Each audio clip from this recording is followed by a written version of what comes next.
Kemudian pertanyaan yang kedua, tadi WA di teras masjid tentang kerjaan, ya, urusan dunia. Ya sama sebetulnya. Tidak ada sesuatu yang patut kita kerjakan, yang pantas, ya, yang layak untuk kita kerjakan ada di masjid kecuali untuk beribadah kepada Allah Subhanahu wa taala.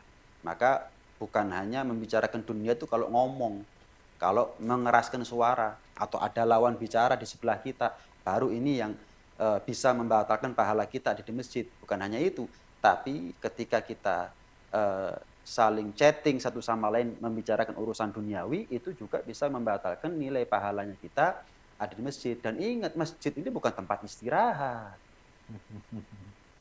Masjid ini bukan tempat istirahat. Apakah iya Istana Raja itu adalah tempat yang layak kita jadikan sebagai tempat nongkrong, tempat yang ya istirahat sebentar, sekedar butuhnya. Tapi ini Istana Raja. Tentu itu adalah pelecehan. Tentu itu adalah penghinaan, penistaan. Ya, walaupun ringan ya, tapi bagaimanapun juga itu bukan sesuatu yang layak begitu loh. Masjid itu bukan tempat istirahat.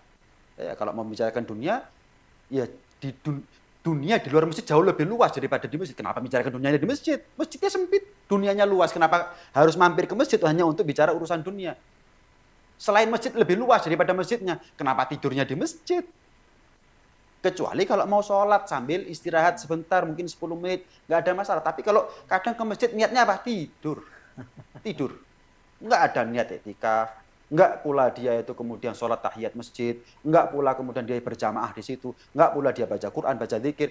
Inilah persepsi atau asumsi orang yang kadang-kadang menganggap masjid itu apa ya, kebutuhan sekunder, kebutuhan yang tidak mutlak, kebutuhan yang bukan utama. Enggak, bukan pilihan. Masjid itu bukan pilihan.